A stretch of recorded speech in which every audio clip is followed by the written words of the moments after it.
Thank you, Emily.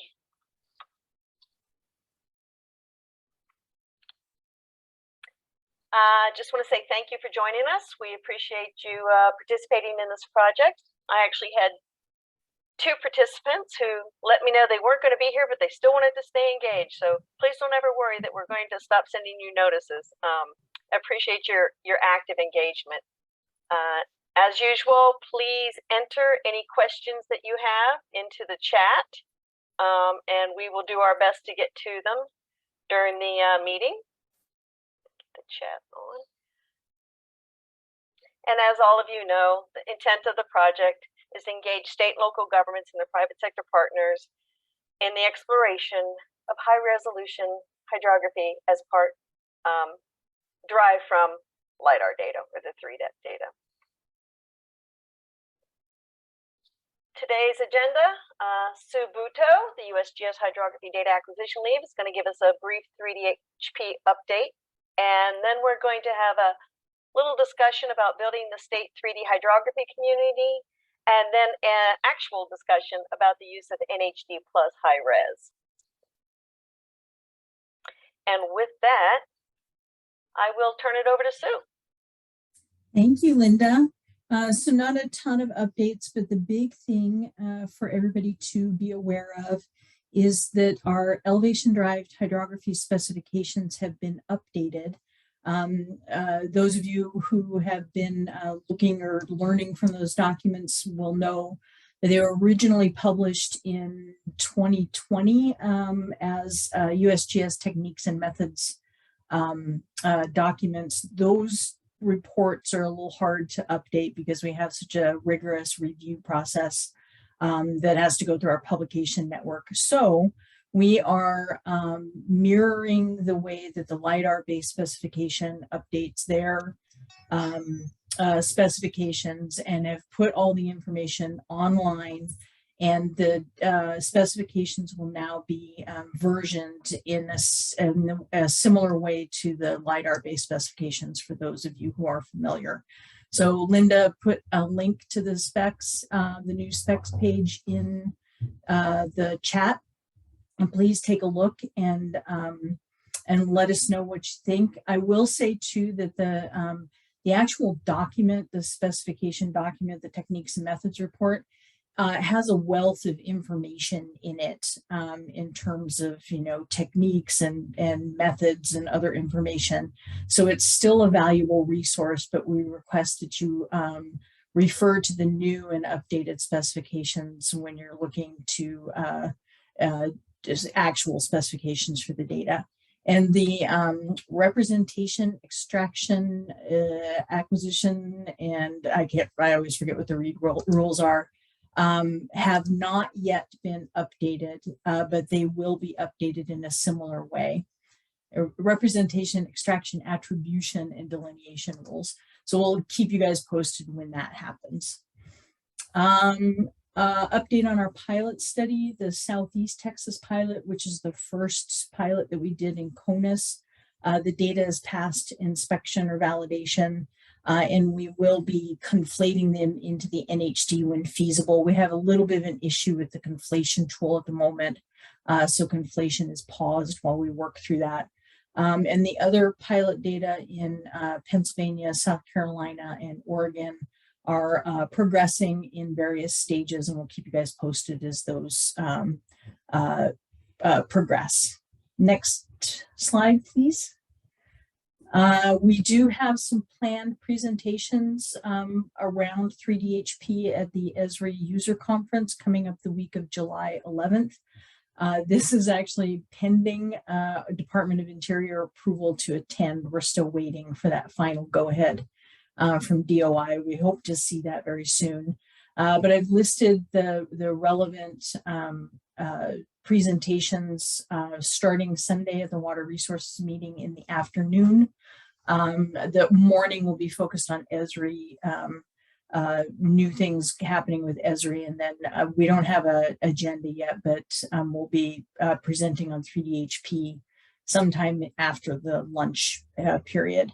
Then we'll have a 3D National Topography Model and 3DHP meeting on Tuesday. and 3HP and 3D Nation study presentations on Wednesday. And if you want more information on the 3D National Topography Model and the 3D Hydrography Program, Linda's put the links in the chat. Thank you, Linda. And then I guess there are probably some, well, I know there are some community 3DHP related presentation activities. Those of you who are planning NHD or 3DHP activities, please let us know what's happening. So those of us who are attending the UC will be able to come to your talks or your meetings. Jane, would you like to come off of mute and tell us about the hydro meeting? Sure. I just discovered earlier today that the hydro meeting information has been posted on a meetup site, as they have done in the past. And so I put the chat in there, and unfortunately the agenda is in a pretty low resolution graphic image, but I could see that Susan Budo is scheduled for 2:30 to 3 o'clock on Sunday. And with that, I'll ask if there are any other, anybody else making presentations or participating in group meetings or such that would be of interest to the community? Well, this is Jane again. I've been trying to get a room reservation for a meetup for NHD state stewards. And I have not received confirmation of that yet. But when we do, I'm working with Josh Greenberg on this, Sure. And this would be hosted by us, not by USGS. And as soon as we get that, we'll send the information out to, we're kind of building a list of state steward contacts. So. And if you would be so kind as either you or Josh sharing that information with me, I'd be happy to share that with the interest group, the 3DHP interest group. Absolutely, we'll do that. Okay. And that's NHD stewards, correct, Jane? NHD stewards, correct. Okay, And, great. I mean, it's open to anyone who wants Sure, to walk sure, in the room, but but the it's the focus focus is stewards, yeah. Gotcha. Anybody else have any activities they'd like to talk about that's going to happen at the user conference?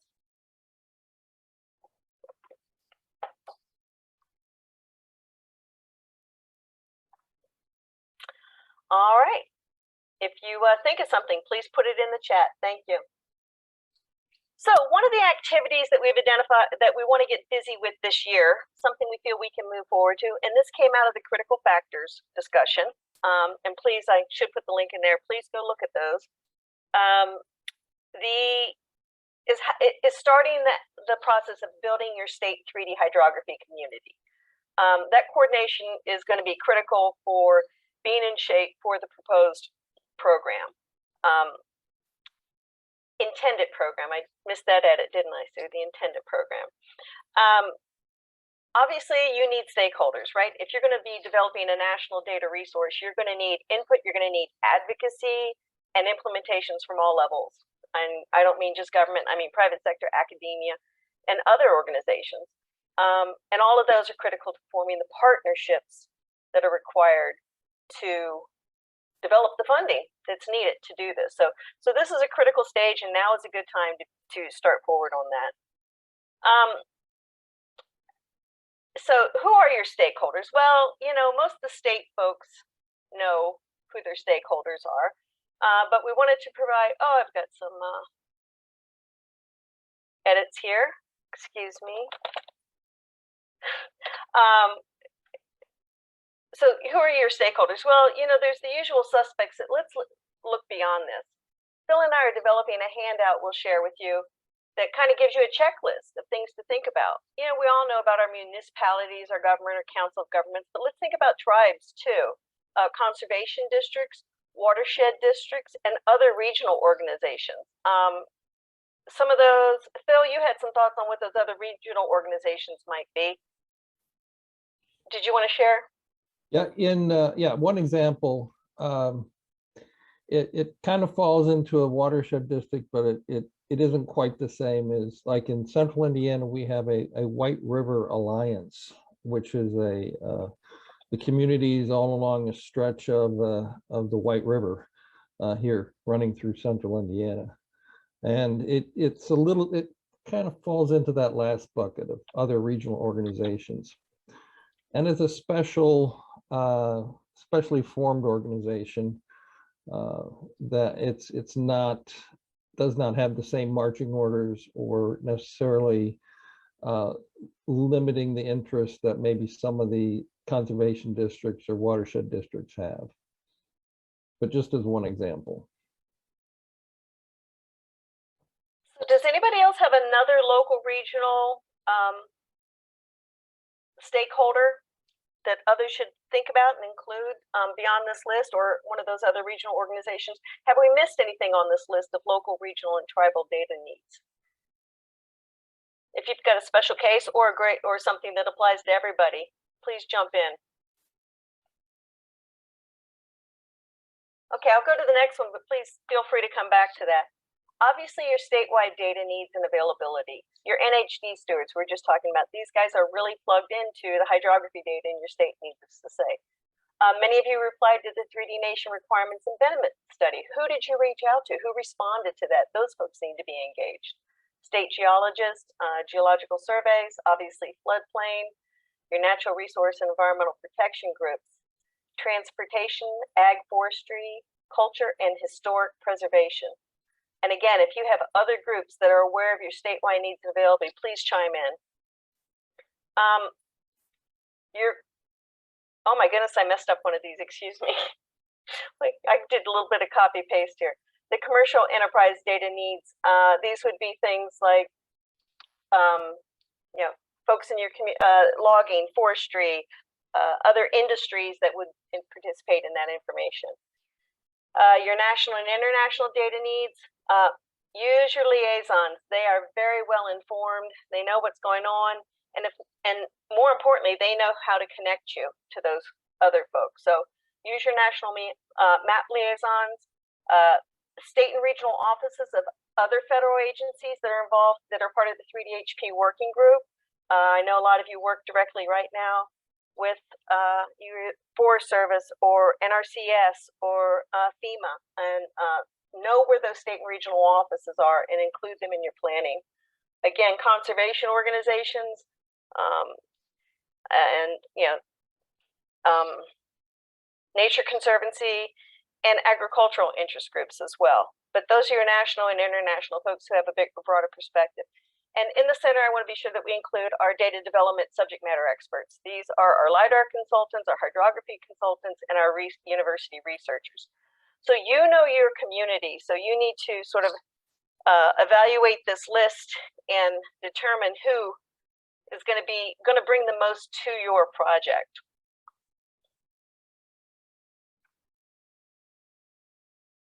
All right, once you've identified, you need to enlist them. So you need an outreach strategy, some way to inform and enlist partners. And that could be as basic as just getting together a core team of leaders that are going to sort of reach out to within their own communities, distribute the effort. Would be very useful to develop a summary document that explains the value, explains the effort, its value to the state, and lay out options for participation. Be sure to present this information at regional and statewide meetings and conferences. Let them know what you guys are working on. And of course, maintaining the database of stakeholders contacted, their responses, their expertise, and their interests, what their needs are and what they can bring to the table.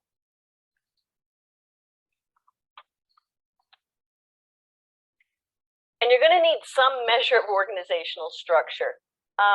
Depending on how many folks you have to drive this. I mean, we've seen this in 3DEP. We've seen states that are highly organized with multiple levels of organizations and subcommittees.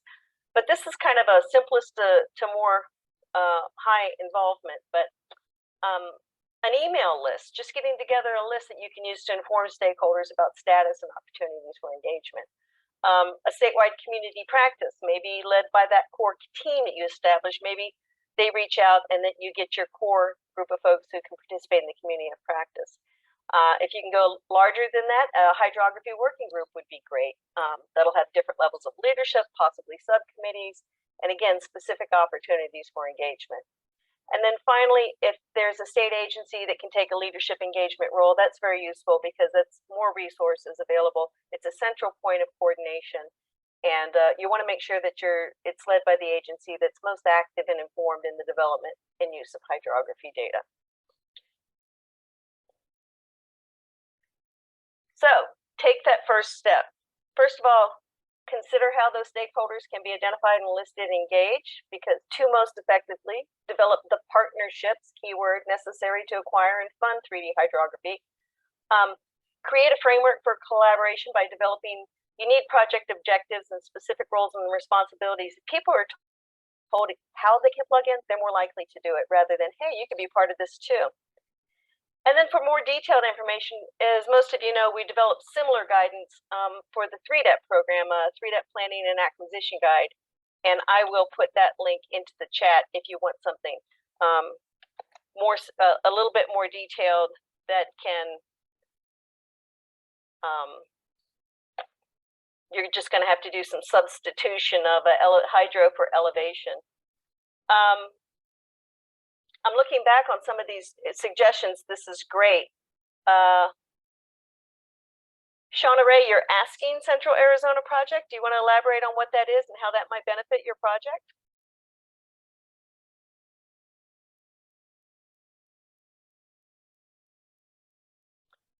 Shauna, if you're speaking, you're on mute. And if you're not, that's okay. I'll go. Paul's got a great suggestion here. Of course, the TVA is a big organization in his state. Oh, I see, irrigation districts in Arizona. Great. Phil, Climate Resilience Organization. Mark, can you come off mute and kind of elaborate on your comment a bit?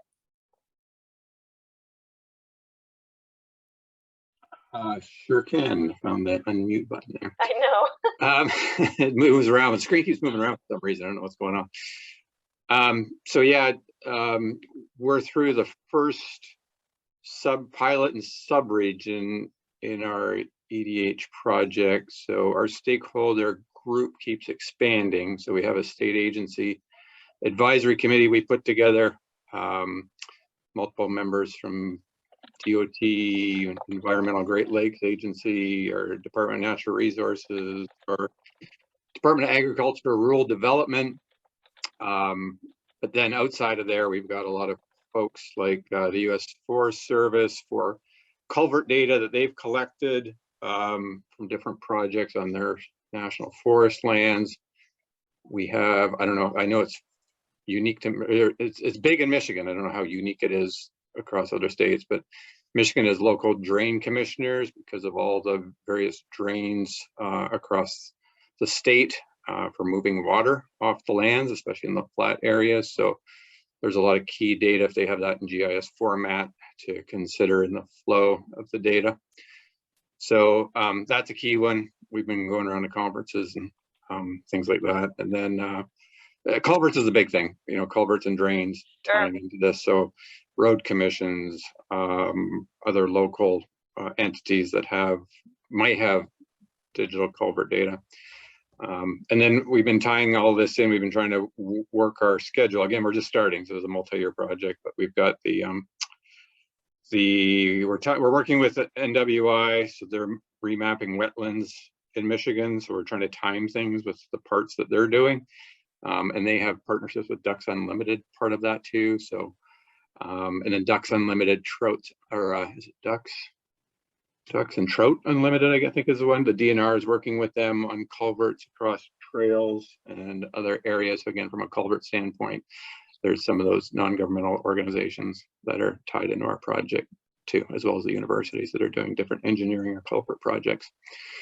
So we just keeps expanding as we go, and we'll be talking about it next month. So I don't want to, we'll cover more. Right. Thank you, Alan. Yes, Mark's going to come back and talk to us at the next forum, give us an update on what's happening in Michigan. So thank you. And Shauna, I saw your information. Again, that's for you to assess how that would, the CAP organization would apply to the work you're doing. And Steve added, a note about another presentation that's happening at the ESRI conference. For Steve, thank you for adding that. We'll get that into the notes. We are saving the chat. So any other comments, questions, or contributions on how you can get started in organizing your state 3DHP community? Yeah, this is Phil. Can I ask Shauna, is CAP, is that the NOAA CCAP or is that some other CAP acronym? I think she said, I'm not sure. Yeah, Phil, it's the Central Arizona Project. Oh, okay. Yeah, not even close. CCAP and Well, Arizona. add CCAP to the list. No. All right, we will do that. Thank you, Shauna. Appreciate it. All right, unless anybody has something to contribute, this is something we're going to start working towards the development and sending out more information and asking for feedback on your activities. So please, if you have activities, as I said, Mark's going to talk to us next month about the work, and they've been underway for a while in Michigan.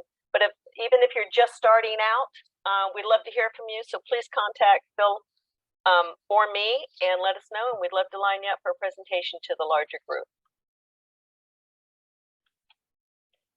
And with that, we'll get into our discussion today. As most of you know, USGS is working on plans to transition from NHD, WBD, and NHD plus high res to a single product, the 3D hydrography program product. And so as plans progress, we need a better understanding as to how the current products are being used to ensure that as we make that transition, we're going to continue to support user applications, obviously. So the question is, if you are using NHD plus HR data, feel free to respond on any and all of the following. Who's using it? What is the data being used to achieve? What specific data features or functionality are vital to that application? Are you using value-added attributes? And if so, which are critical to your work? And then if you'd like to comment on considerations that USGS should take in the future of hydrologic units in the WBD, you can also add that information. I'm kind of going to go into note-making mode, so I'm going to encourage each of you to just chime in as able, share your information, your ideas, and again, the key is, what are those critical components of the NHD plus high-res data that need to be maintained to support the work that you're doing? I just want to note, Sue has put the link into the list of the value added attributes in NHD plus. So if you're in doubt of what they are, they're listed there. Thanks, Sue.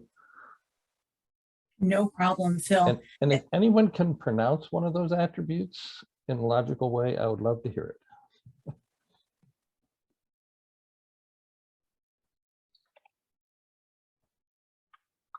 This is your chance to speak up, folks, how you're using the data and what you need preserved. Please don't be shy. Now's not the time. Yes, that first question, particularly related to the NHT plus high-res data, we're really curious to know if this community uses those data, and as noted, if so, what are your applications for it? Another thing we're interested in knowing is how or do you use the catchments in those data? Josh Greenberg noted that he knows folks who use the flow volume information at Washington State. Thanks, Josh. The catchments are, that's a really interesting question because they tend to be finer than the Huck 12s. And so I know there has been a lot of interest in folks trying to use them, but I think just because of the resolution of the data, they sometimes have weird anomalies, which make people shy away. I think some of that will get better though with our 1 meter DEM, QL1 or QL2 data. So I could see those becoming increasingly more popular as a catchment or mini watershed.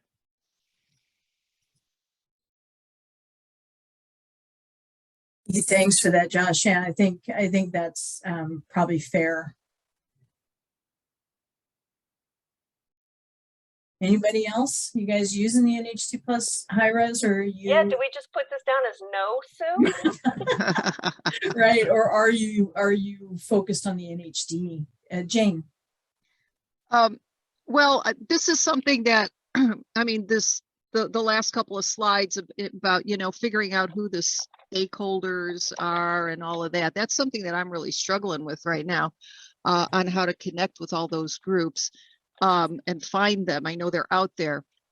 But as far as NHD plus, I know that in my department, the modelers don't seem to be using NHD plus very much. They're kind of creating, you know, going through their own data sources. One of the things, like, you know, the flow volume and stuff, that's based on data that's kind of old now. And with climate change, it's kind of becoming irrelevant, I think. So, yeah, that's my observation. I know that scientists use it, and folks, you know, in academia, graduate students, you know, people doing research and stuff are using NHD plus, but honestly, in my department, I don't see it being used. I think over on our sister water, the regulatory side of things, in California, the Water Resources Control Board, there may be more use of it there. And I still need to connect with those users. You mentioned that they're using their own data. Have they basically created their own version of like an NHD plus? Not necessarily. Okay. They just will collect, you know, find the data that they need for the model that they're creating or running. And Jane, did I catch correctly? That's mostly because of the data's a bit dated, so that's fine for looking back and looking at trends and things, but not really for modeling and planning forward.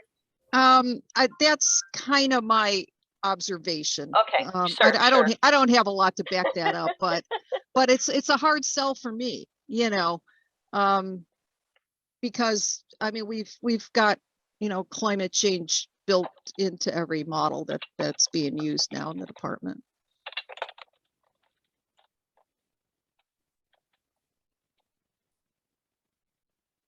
I'm gonna start calling on people.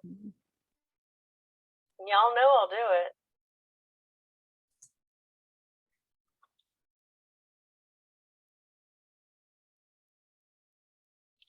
Well, I guess we thought this was going to be a more heady topic than it really is. Well, I think I mean, this tells us a lot that the folks on this call don't necessarily use the NHD plus. And it's informative in a lot of ways. And Jane, I think you may have hit on, it depends on the community, right? Who's using NHD plus and who isn't. So what about the question about, well, frankly, what should USGS or what functionality in the NHD is key to your applications and your uses that we should take into consideration? And same with the hydrologic units of the WBD. And we want to try to move to a system with WBD that's less difficult to maintain. And that is likely based on aggregating up catchments in some form or another. So we want to kind of get your take on those two things as well.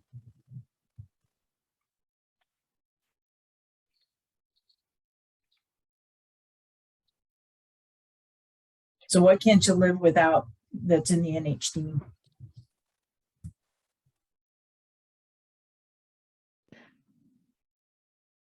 You don't answer, we'll just burn it. There goes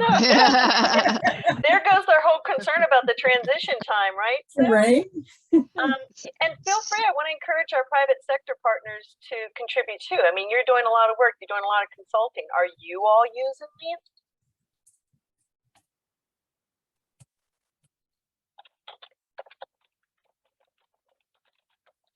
We use whatever y'all ask for, honestly. I'm sorry, who was that? Sorry, this is Misha from NV5 Geospatial. We'll build and use whatever y'all ask us to build and use. It's really a client-driven. You seen that interest and that need?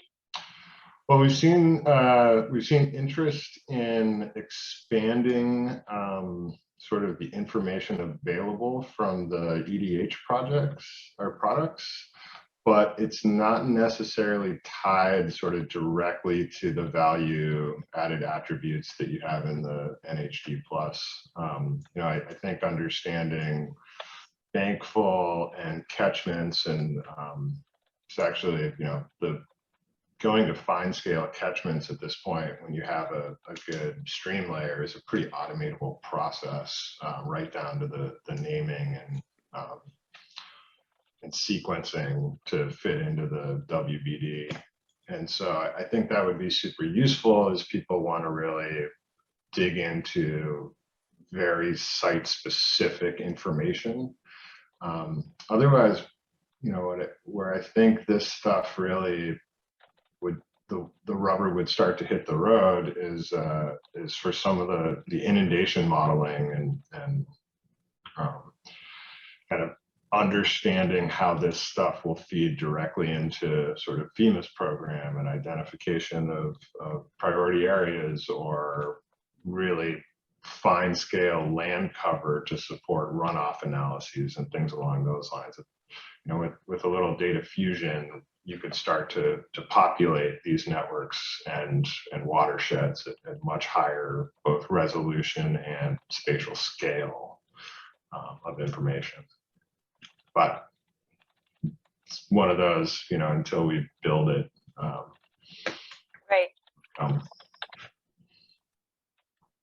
So Linda, I see a couple comments in the chat about the maybe some folks that felt the NHD Plus was still in beta or didn't realize it was done and available in their area. So there might be some of that. But I also agree, I think the stakeholders, that potential stakeholders or the power users of the NHD Plus are stakeholders that this group probably hasn't, are probably not on this call yet, or or have not been engaged yet in this conversation, maybe. So I'm going to direct your attention to a comment about Mass Department of Environmental Protection using terminal PA. Am I correct in understanding that as a VAA? A VAA?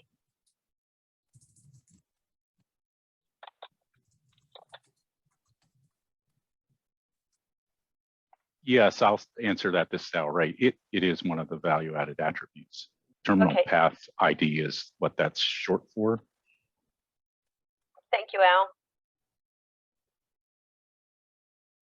So we heard that Massachusetts Department of is considering using it, but still too busy with inflation to get there. Sounds like a good idea. We heard from Josh that with regards to the WBD, those nested levels are very useful. And from I want to say John, it's not John. Anyhow, Minnesota, that they're using the addressing tools of the NHD Plus to report to EPA and create derived products. Quentin, I'm looking at your comment. If you want to come off, yeah, sure. come on. So, I don't want to speak too much of it because I'm not part of that group. I do work for FEMA, and I do work for the National Flood Insurance Program. But I'm not the team that is running the risk rating process, right? And so I don't want to speak out of turn, but I will say that, like, Andy Neal over there, and I can get you his email address if you want, but the catastrophic and engineering modeling team, they have taken a lot more features as we evolved from what some might call risk rating 1.0, or essentially the historic way, the legacy way that we've done flood insurance ratings, to now a new way that just came online starting April 1st, heavily uses a lot of different data, but one of them is the NHD Plus. And I know part of that is going to be like the distance and elevation from water source. So that's a very important part of it. But I don't want to, again, go into too many details rather than say, sure, please reach out to Andy Neal at FEMA. It should just be andy.neal@fema.dh.s.gov. And they can set you up with the people if you want to know exactly how they use the NHD Plus. Yeah, thanks for that, Quentin. And we are pretty connected with our federal partners on some of the national scale uses of the data. And we're very curious to understand whether our state and local partners on this call are using it and how they're using it, just as a poll. But thanks for that contact information. That's very useful. I want to jump back to Jacqueline Allen. Do you want to come off? Or, I mean, we've got your note here, but if you'd like to elaborate, we'd like to hear more.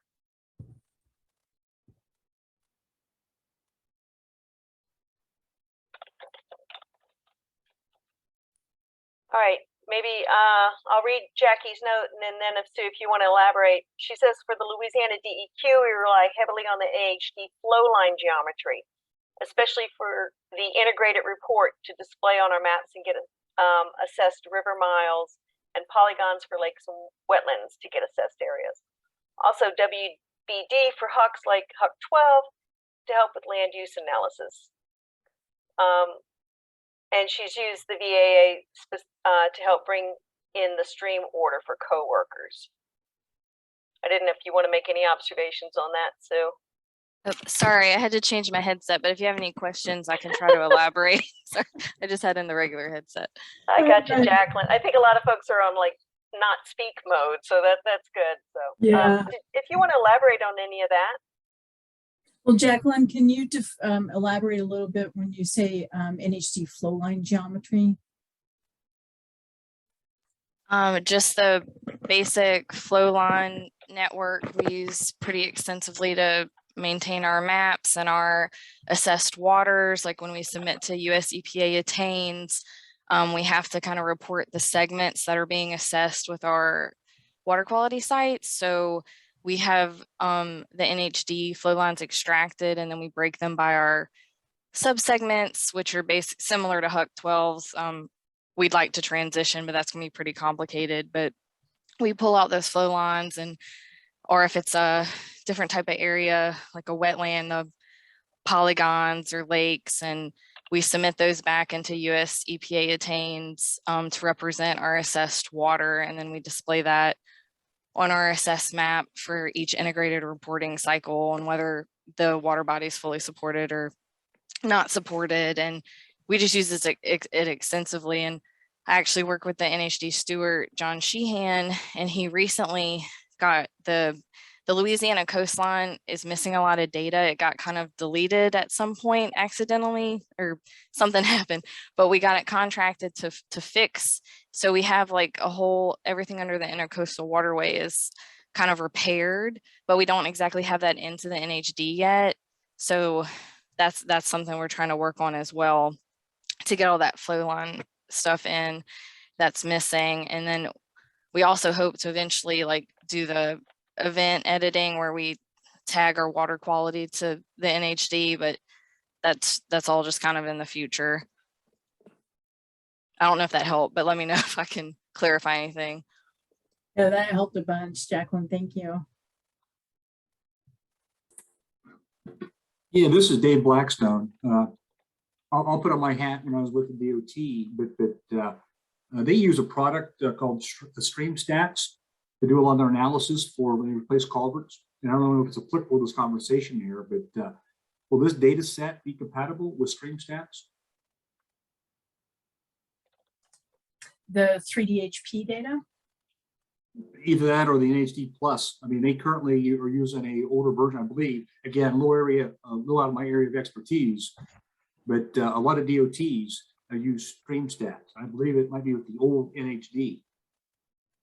Yeah, and Stream Stats, you can, the underpinning of Stream Stats is often a sort of state-centric sort of version of NHD Plus, same sort of conceptual ideas behind it, where there's a catchment for the flow line network.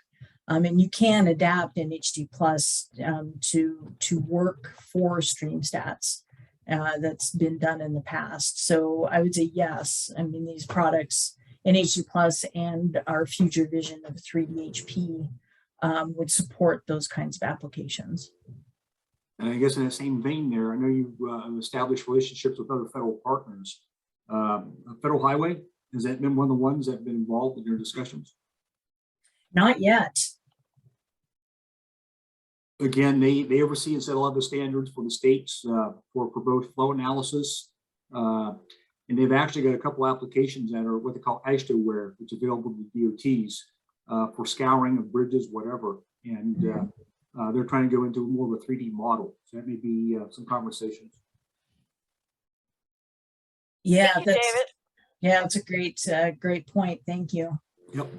And I guess back to the previous individual talking about when I worked with our state EPA, they actually came up with a customized set of maps for basically submitting information to the US EPA. And they had a customized layer. You know, I think I heard it once in this call of river miles. I love that information there when they go to identify it location wise rather than a lap long. They'd actually use a river mile similar to a DOT uses a milepost for a road.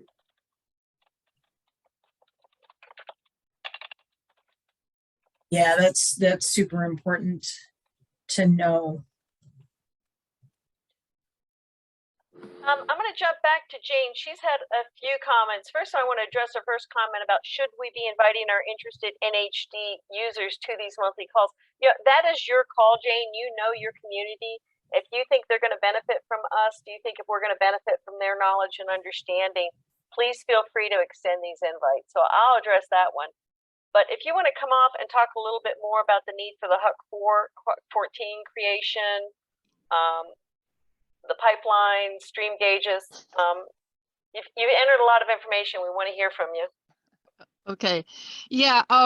Just 2 weeks ago at the latest NHD technical exchange meeting, Drew Lane did come on the call and said, in not these exact words, but if you have ideas for what you want the data model to become, you know, now's the time to tell us. And that caught me a little bit off guard. It was like, okay, you know, we're still trying to wrap our heads around this whole thing. And what's the timeline going to be? Is the work that we're doing now going to be irrelevant 3 years down the road? And so there's just a ton of questions right now that we're grappling with. Yes, there are things in the current data model that we're not barely paying attention to. All those different type, you know, domains for pipelines and reservoirs, especially the reservoirs that are kind of off-stream, you know, not part of the network. We're not expending our energy on those. We have identified that stream gauges are a big deal. And so right now we've added a bunch to, you know, from our state database into NHD Point, and we're also creating events, or whatever the terminology is for the point events going to be. We're making use of the new hydro addressing tool. So that's kind of where we've been focusing our efforts. But then over on kind of the cartographic side, I've noticed that, you know, San Francisco Bay does not exist in the NHD, which is a problem. So we're going to be starting a special effort to, you know, to add some of the coastline stuff. I think there are like 2 tiny little estuary pipelines, and we've got a lot more estuaries than that in the NHD. So we are going to focus on that for the cartographic needs on that. But if, you know, if the NHD area stuff is going to be reduced or, you know, whatever, and that's not going to be in there, we want to know, you know, so that we're not spending our time and effort and resources on stuff that's going to go away.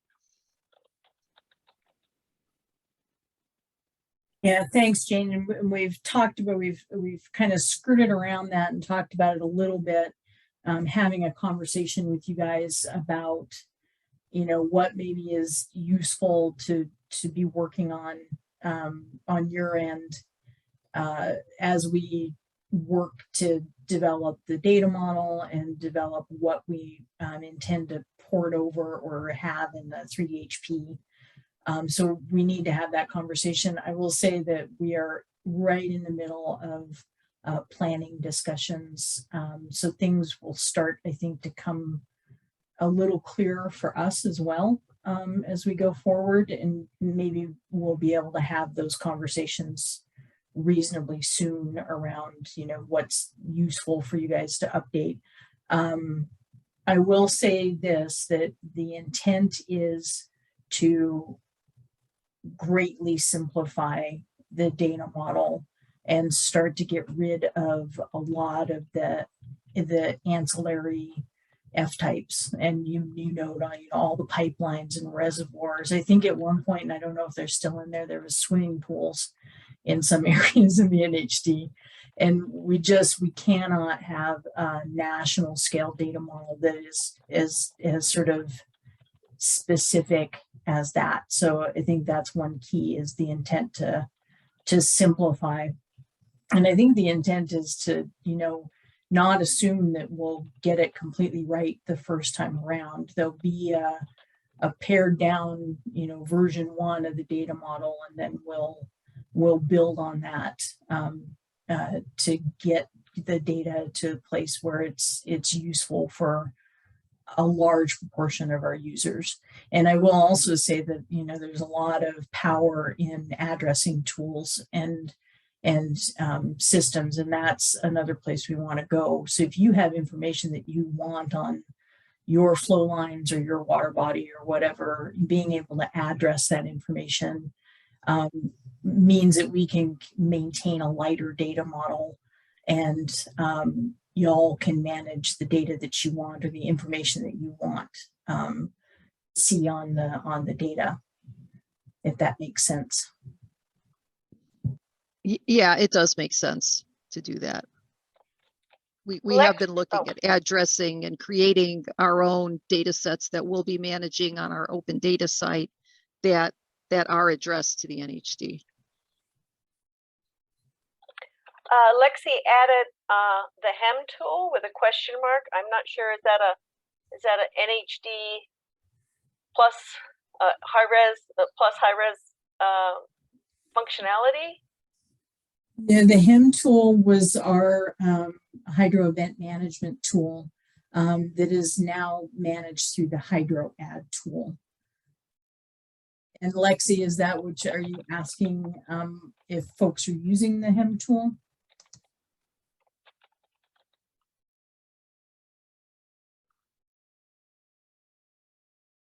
Oh, it was a question for Jacqueline. She was trying to clarify the reference. So thanks, Lexi. Got it. Gotcha.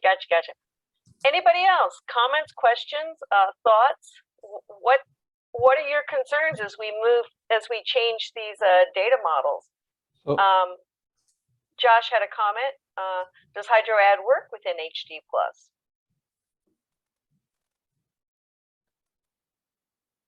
So a general question about hydro addressing.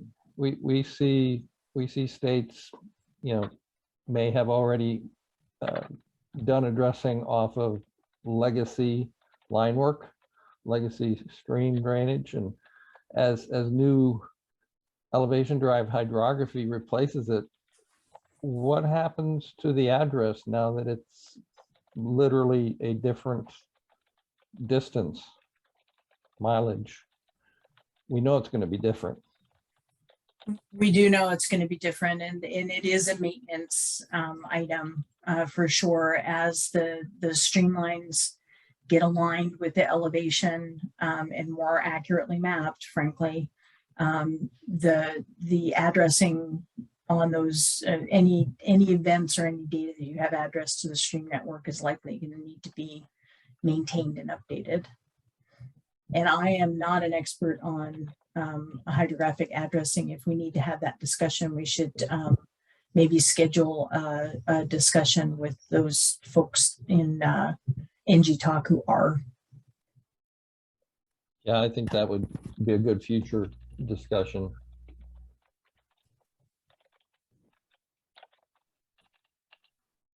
Yeah, addressing moved a long way when I jumped over to the elevation side, so I'm way behind on my knowledge base on addressing. And I suspect there might be different flavors of addressing. For example, if you're a state Department of Environmental Management and you're addressing, you know, outfalls or point source pollution or whatever, that might be one thing that you're reporting to, say, the EPA that requires it. But if you're a DOT and you have similar yet different requirements to report, you know, highway miles or stream miles to federal highway, are those apples and apples? Are they apples and oranges? You know, is there a federal level consistency on how those data will be defined in the future going forward, so that if we adopt a standard under 3DHP, you know, does it then work for folks like the EPA and Federal Highway and, I don't know, NOAA or FEMA, you know, other feds as well? Right, and I will say that we've been working, again, before I came back to hydrography, there's a lot of coordination between USGS, EPA, and Fish and Wildlife Service, but particular EPA around those exact questions, Phil. So Jane asked, when is the window for providing input going to close? I mean, I know you don't have like a structured schedule at this time, but as people begin to think about and consider these questions, what's the best way for follow-up and what kind of time frame are you on? Well, we would like to get input, let's say, you know, in the next month or so, as we, you know, put our planning together for the next fiscal year. Jane, if you have input or you have information, particularly about your users and how and what value added attributes they're using, the utility of catchments, all those questions, you can pass that information on to me and I'll pass it along. Again, as we sort of figure out our priorities for the transition. So Okay. I'm gonna, oh, go ahead, Jane. Oh, I was just gonna say a month is pretty quick. I don't know I'm gonna be able to, you know, accomplish that much in the next month, so. Okay, We'll give it a shot. Well, how about in a couple months? How's that? Does that help? All right, we'll do what we can. Okay, and it'll be an Thanks. ongoing discussion as well. As I noted, you know, we don't intend to be sort of one and done on this. We need to get the bones of the data model put together and the important things included, and then iterate and add functionality as we go. So it's kind of more of a somewhat agile approach, not assuming that we have a complete product right out the bat. So this is Linda. I am happy to distribute these questions to the group via email and see if we can solicit some more responses. To whom should they send the responses? Do you want it to go directly to you or Steve, since he's not here to say no? Or Ooh, that's very tempting, Linda, but yeah, you can send them to me. okay, great. We've got a couple other questions in the chat. Steve asked if you've identified any attributes that could potentially be populated using automation or predictive model. I don't know specifically, Steve, if that's the case yet, although I think stream periodicity is one that has potential for that, you know, as opposed to sort of the old school perennial, ephemeral, intermittent. There's a view into including a probabilistic information to identify stream periodicity. So that's one potential item.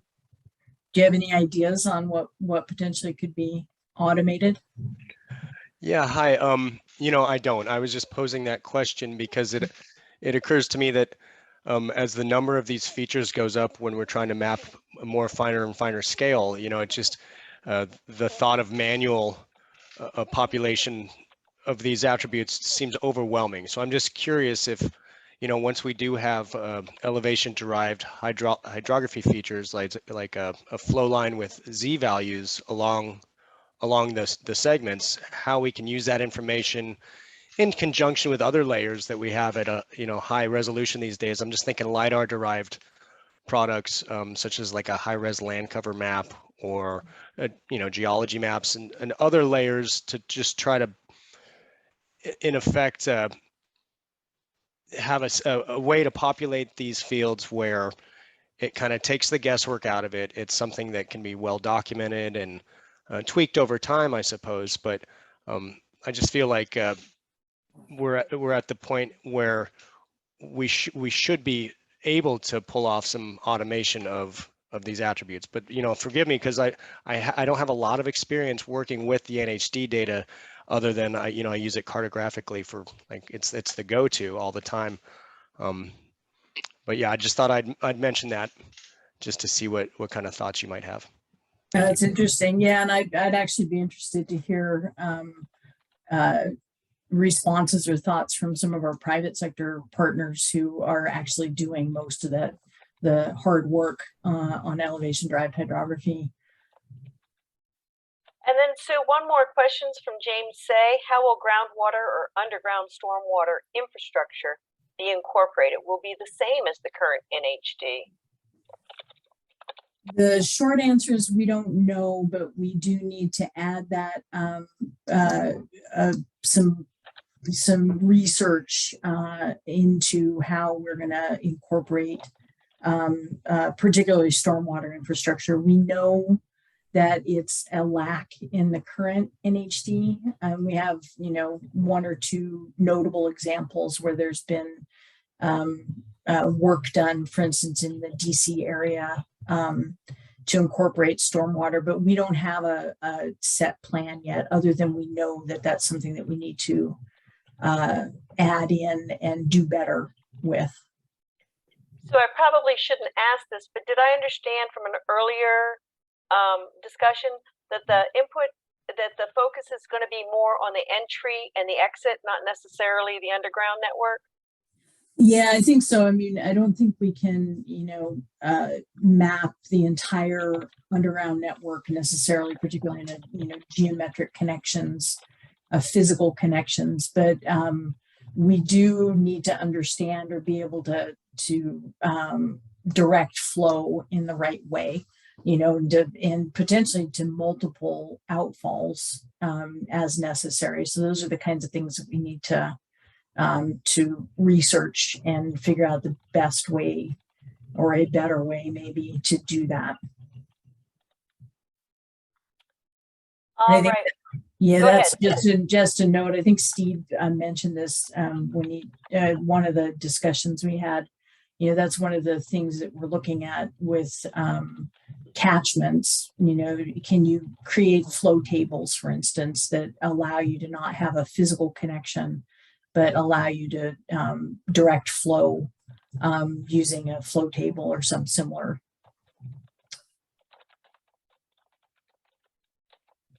Right, a relational thing rather than a physical. Right. Well, we are at the hour. I always say we try to keep it at an hour and then have an additional 30 minutes for additional discussion if necessary. So I will say thank you. Oh, wait, I have a slide to go. So, as always, please reach out to Phil or me if you need any information or if you would like to present or have great ideas or burning questions. The forum is scheduled for the third Wednesday of the month, 3 to 4:30 p.m. Eastern.